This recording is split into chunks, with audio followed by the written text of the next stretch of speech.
I'm Bridget Stomberg. And I'm Lisa DeSimone. And this is Taxes for the Masses. Today's episode discusses new research on the distribution of capital gains and capital gains taxes over the past 20 years. On July 4th, 2025, Congress passed the One Big Beautiful Bill Act, which we are affectionately calling OB3. And some tax policies included in the bill were targeted at lowering taxes for lower income workers, particularly those heavily reliant on tip income. Provisions like this were included presumably to help offset concerns over tax giveaways to higher income earners and the wealthy. In today's episode, we discuss new research findings on the gap in income between the top and bottom ends of the income distribution and how capital gains exacerbate this gap.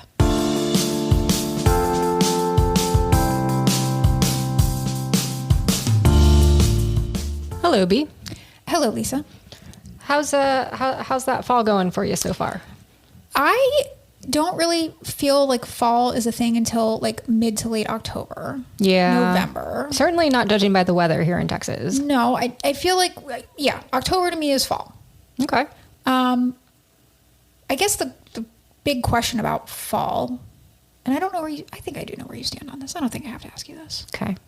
Are you into the pumpkin situation? Like the pumpkin spice this and the pumpkin spice that? I mean, I love me some pumpkin spice. Okay. And how do Yeah. you consume your pumpkin spice? Well, since I don't drink caffeine anymore. Yes, right.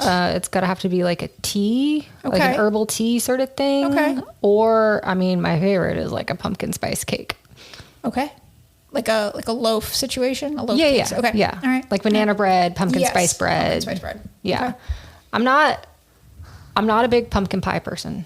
Interesting. And you know me. You're a pie person. I love me some you pie. Love pie. What is it about pumpkin pie? Is it the custardy nature of the filling or is it the taste? I mean, that's the thing. I like it just fine, but if I'm going to have pie, I want it to be like berry or cherry or lemon meringue or apple.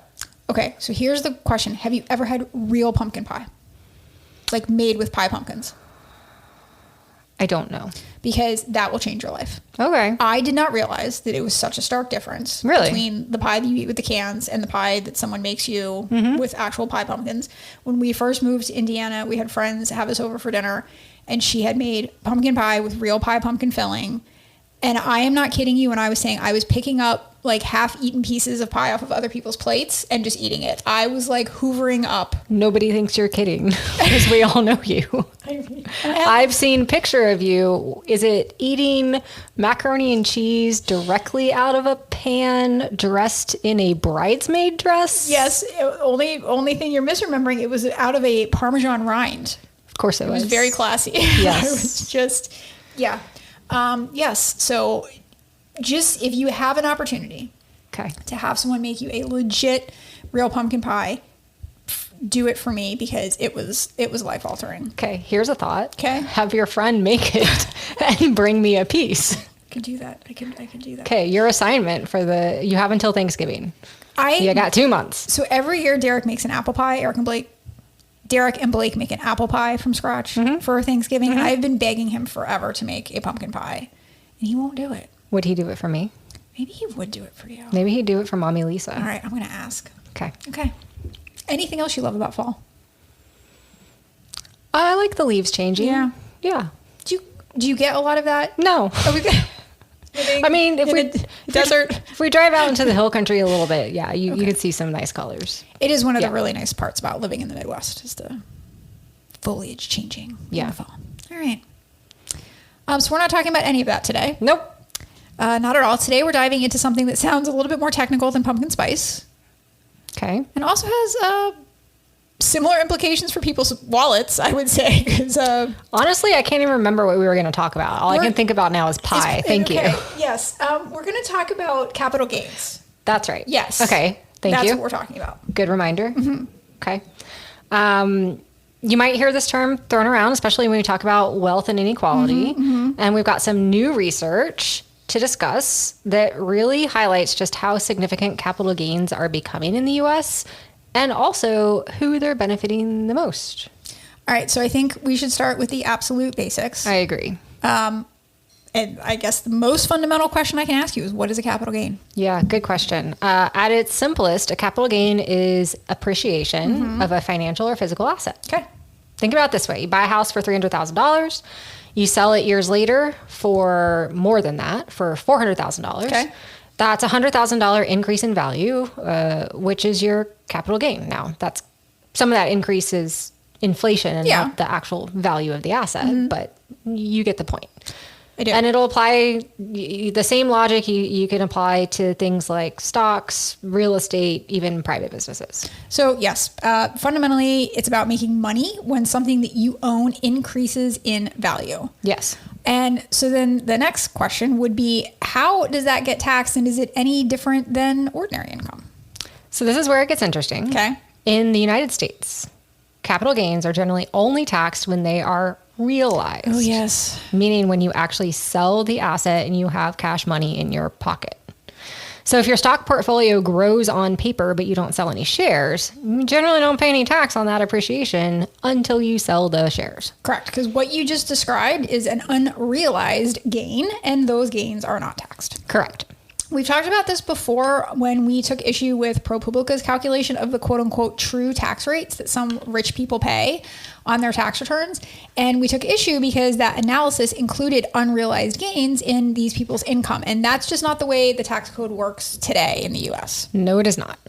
Yep, I remember that. Turns out not taxing unrealized gains makes sense on some level because you haven't realized the gain yet, meaning you don't have the funds in your pocket in order to pay the tax with. It is truly my favorite economic tax concept that I remember learning in good old Really? Jesse Boyle's class. Yep.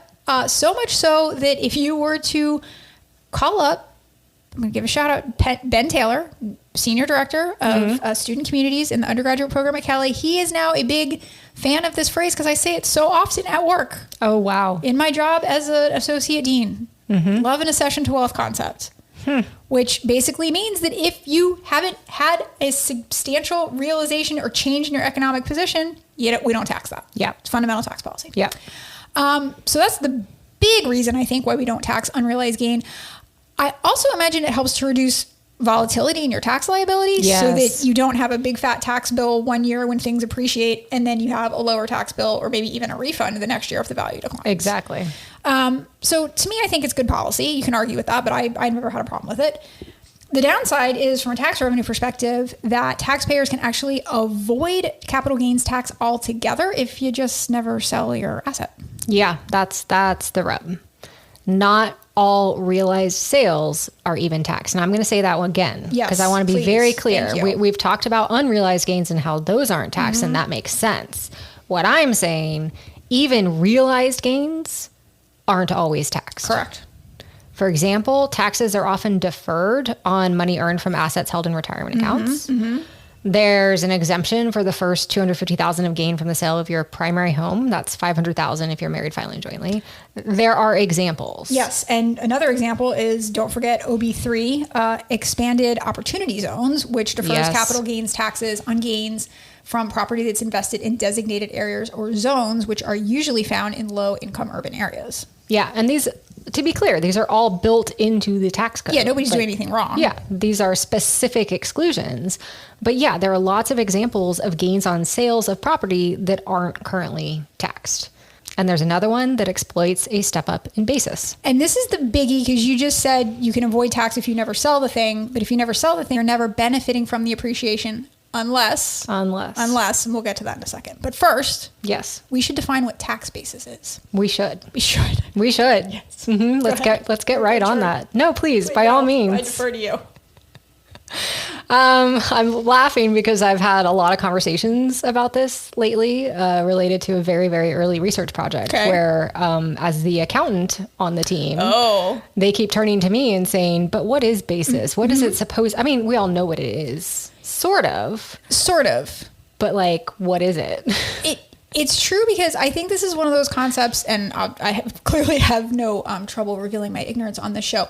like an accrual. Someone defined an accrual for me, but it took me like 3 years of actually being an accountant to like just kind of get the sense in my bones of what an accrual was. I feel like basis is kind of a similar thing. Like when I first learned the strict definition of basis, like it didn't really make sense. Because it doesn't. But now I feel like I just kind of have like a general vibe of what basis is. And how is your basis vibing right now? So I'm going to tell you what I always tell my students is it's supposed to represent your economic investment in that asset. Yes. And I also like to think of it as something that shields you from taxes. You should be able to quote unquote recover your basis somehow through tax benefits.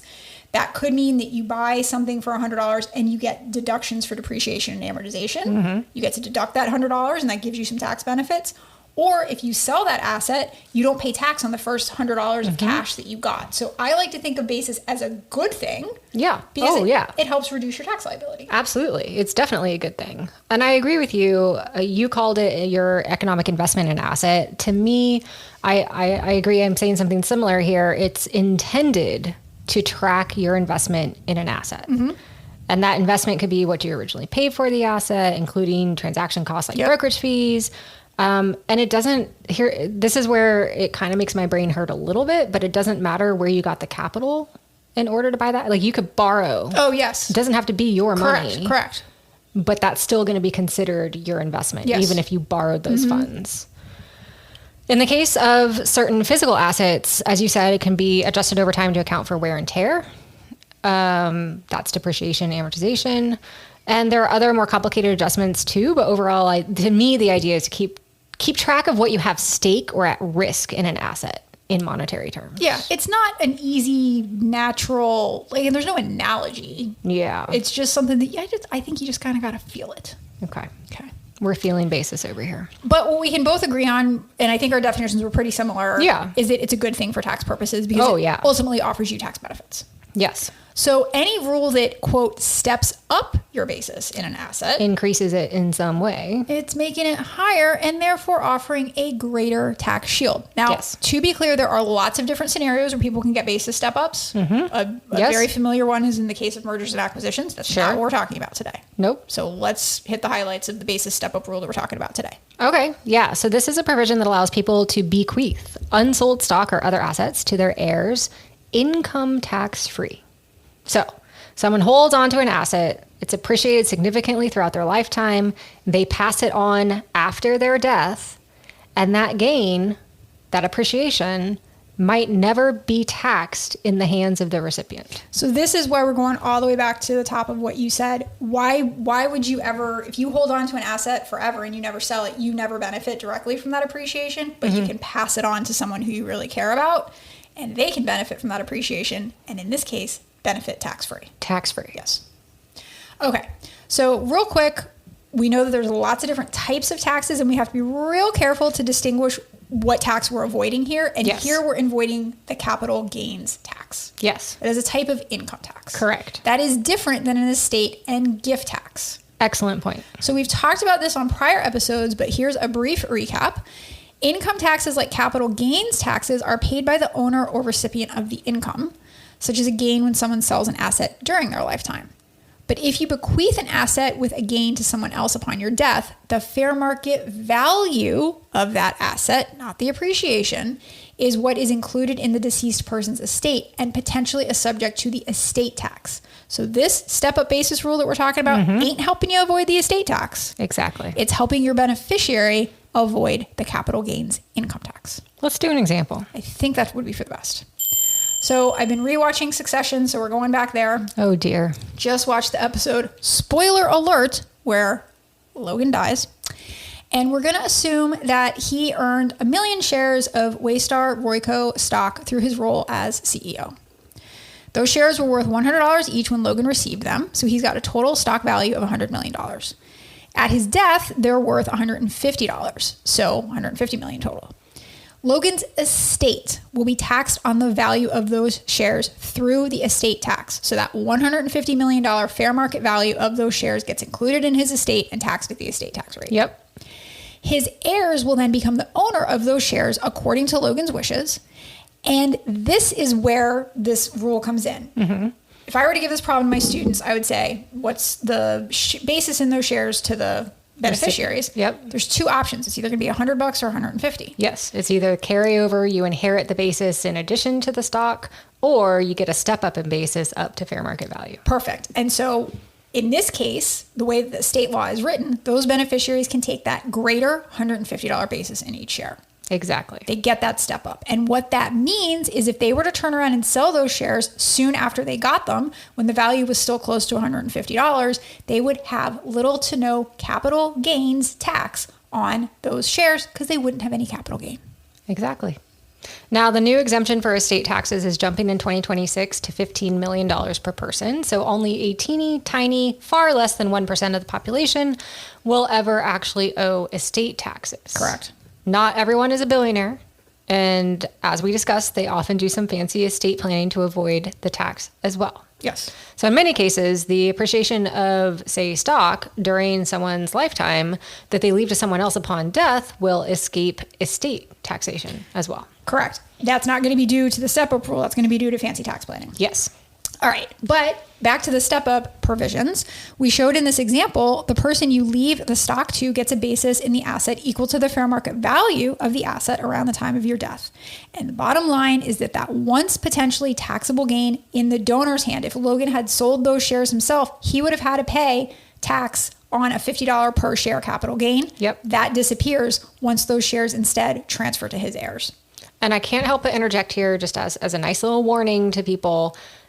Yep. There's no Yes. step up in basis if you give the stock to your heir during your life. If you're still alive, you do not get the step up in basis. You give it to them and they will have a $50 gain on each of those shares that they have to pay tax on if they sell that stock. So they get your old basis if you hand it over during your lifetime. As soon as you're dead, they get a step up in basis as long as they get those shares after your death. And just if anybody wants to be truly nerdy at the end of this episode, Lisa hit it on the head. Your choice usually when you get something, anything, any piece of property from someone else is either a quote carryover basis, which Yes. is their old basis, or a new stepped up basis. Yep. Fair market value. So that was a great clarification. But for those inheritances upon death, massive gains might completely escape taxation. Both income tax because of the step up in basis when it goes to the heirs and estate taxes if the net fair market value of your estate is below $15 million per person upon your death, or if you've done some crafty tax planning. So that to me seems like a pretty big loophole.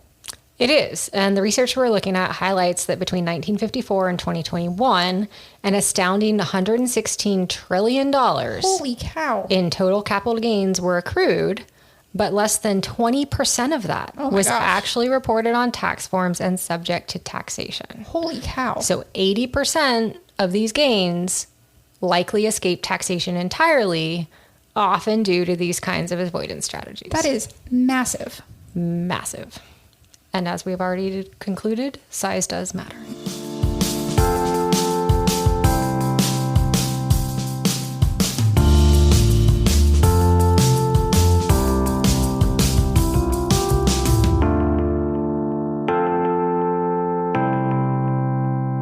So now let's move on to the new research findings because they really underline why understanding capital gains is so crucial for understanding inequality in the U.S. Okay, I'm ready because I think this is important to understand. Good. So we're going to rely heavily on a recent working paper by Cole Campbell, Jacob Robbins, and Sam Wild exploring the distribution of capital gains in the U.S. over time. These researchers use IRS tax return data to look at the distribution of capital gains across households and over time, as well as how this translates into tax payments. Of course, there are a lot of factors that change over the period of their study, so they mostly focused 2002 to 2021, and during that time we saw changes to the capital gains Yep. tax rates, though typically they've been like in the 15 to 20% range over this whole period. And I have to imagine that economic conditions and differences in those conditions over time are going to play a role too. Yeah.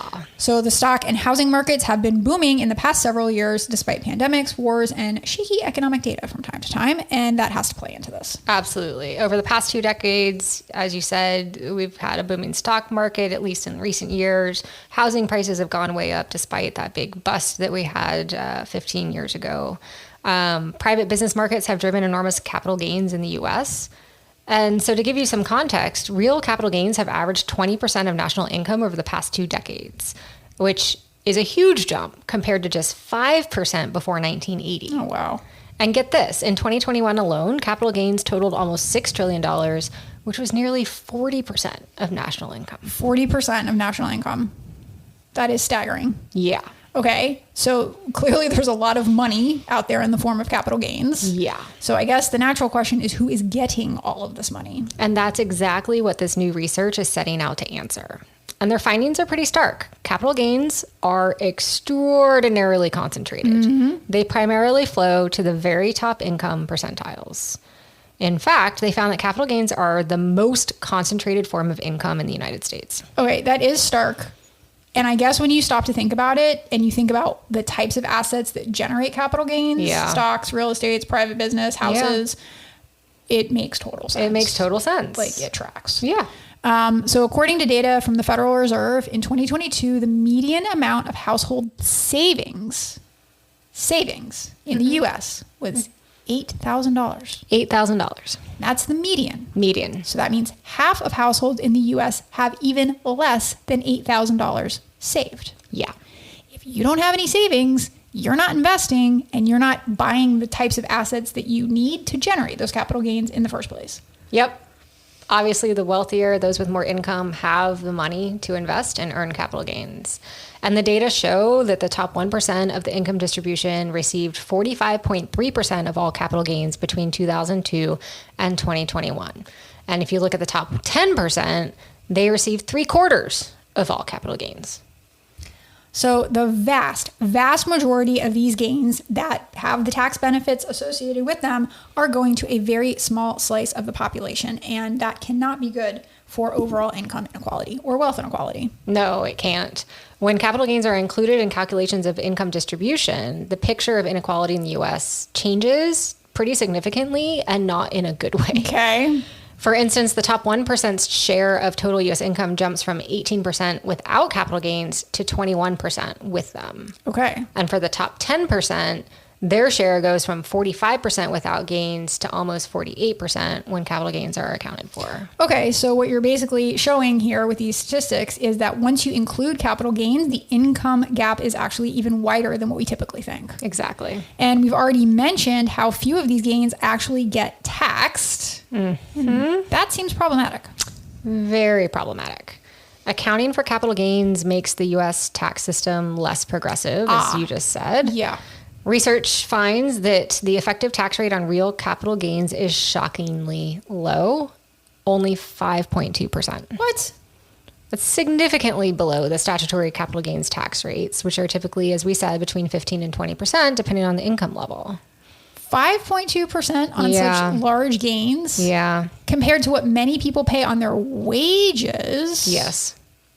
That's incredibly low. It is. And because these gains are so concentrated at the top, it actually leads to a situation where the average tax rate on income is lower for higher income groups when capital gains are included. Mm-hmm. Right? Warren Buffett has talked about this. Yes. Okay. Yes, this is his point, or at least part of his point. So this study finds that the all-in tax rate is essentially flat across the income distribution. So for example, the middle 40% of the distribution pay an average rate of 27.3%. The 90th to 99th percentile pay 27%. Okay, those are basically the same number. And the top 1% pays 26.8%. Basically the same number. Even the top 0.01% pays 25.5%. It's actually going down as you go up through the distribution, which is the opposite of progressive. That's what I was going to say. And even if we don't want to, even if someone wants to quibble and say, oh, is it significantly different? Doesn't matter. Progressive means it's supposed to go up, and this is clearly not going up. So even if we give the most generous interpretation and say it's uniform, that's not what a progressive tax system is supposed to be. So those statistics and those tax rates also suggest that despite higher statutory tax rate on both ordinary and capital gains, the wealthy often end up paying a similar or even lower overall tax rate than many middle income earners when capital gains are factored in. Yeah. And here's another interesting tidbit. The research found that returns to capital gains also differ across income levels. Okay. Guess what? Richer individuals tend to have higher returns on things like real estate. Okay. Partly because they choose properties in more expensive cities with higher growth. Okay. But also they can often have private businesses that sell for a premium because they're larger, more liquid in preferred industries, et cetera. And I imagine they're just in a position to take more risk because if you've got a bigger, That's a good point. Yeah, a bigger nest egg. Yeah, if you've only got $8,000 in savings, you're not risking that. Yeah. Okay, so what you're telling me is the wealthy not only receive most of the capital gains, but they also get better returns on their investments, and then pay lower rates on those bigger returns. Okay. All of those things are going to exacerbate inequality. Yeah. So this research clearly highlights the distributive impacts of capital gains and how their current tax treatment disproportionately benefits the top 10%, 1%, however you want to define it. It seems really relevant to me to have this evidence when we're having these ongoing sort of tax policy debates around taxing the rich and wealth taxes and the billionaire income tax and taxing unrealized gains. Like, it's fine and good for people to say tax the rich, but this provides some evidence that maybe that is actually, it's not just punitive. It's not just like we hate rich people. We want a progressive tax system, and it's not working right now. That's a good point. And we've actually done an episode on the billionaire income tax. So if you're interested in more detail on that, go check that one out. But I think the point is, whether it's a wealth tax or a billionaire income tax or something else, policymakers who are looking to raise revenue and reduce income inequality and make the tax code more progressive, which we always say it is, they need to consider the findings of these studies and, like you said, potentially look at ways to make sure that the capital gains tax system is actually progressive. Agreed.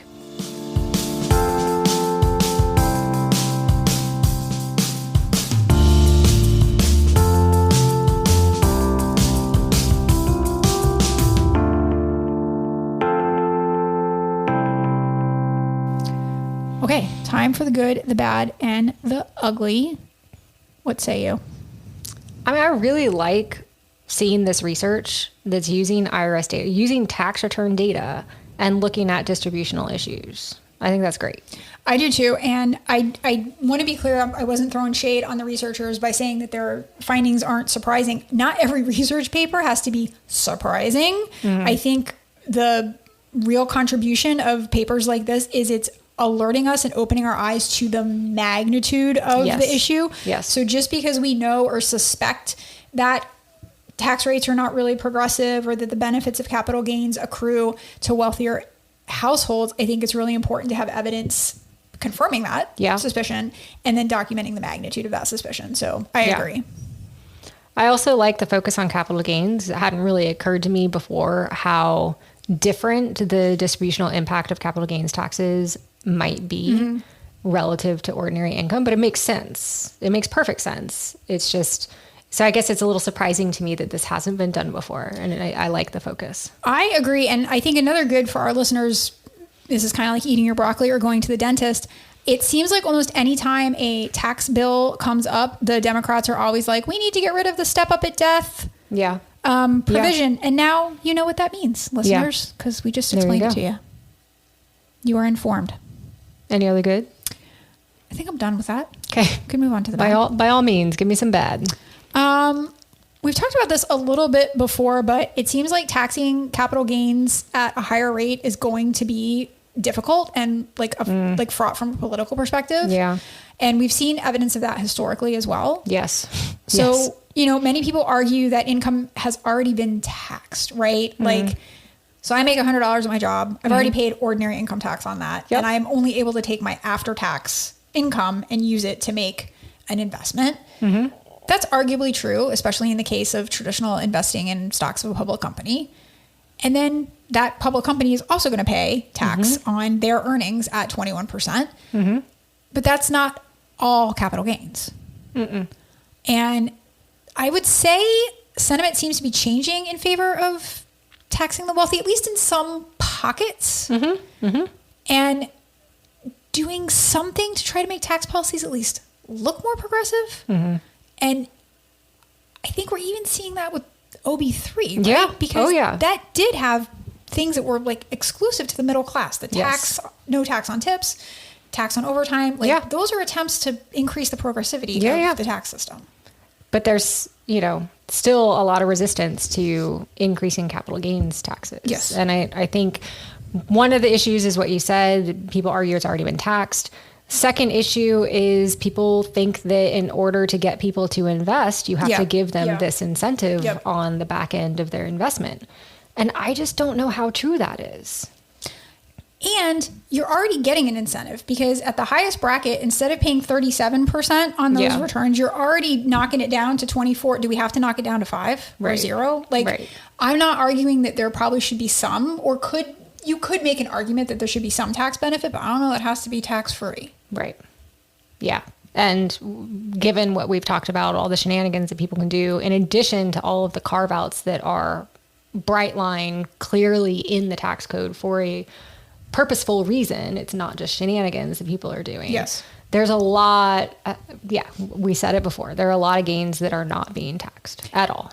And I think it is another story of the rich get richer, because the more that wealthy individuals can afford, not just for the tax planning advice, right? Like, does the average person who stumbles into maybe $100,000 capital gain or a $250,000 capital gain know all of these tricks that they can do to minimize tax on it? Maybe not. Right. So in addition to the access to the tax planning services, the wealthy are also getting access to the politicians. Yes. Yes, they are.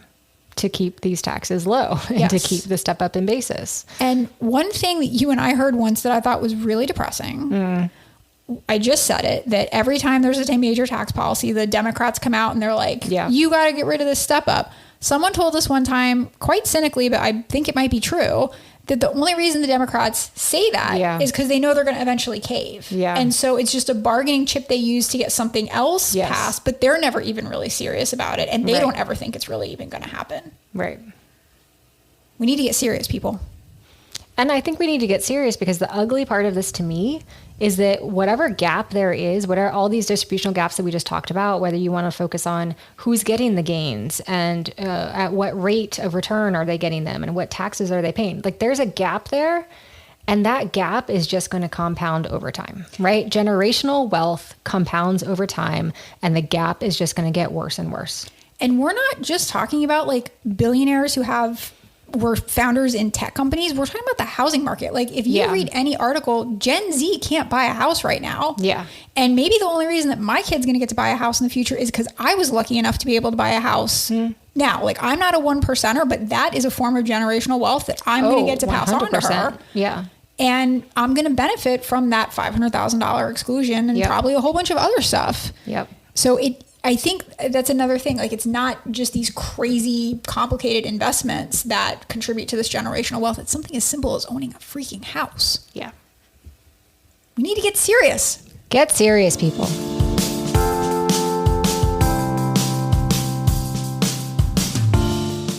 Well, that's all we have time for today. Be sure to join us for more tax nerdery on future episodes of Taxes for the Masses.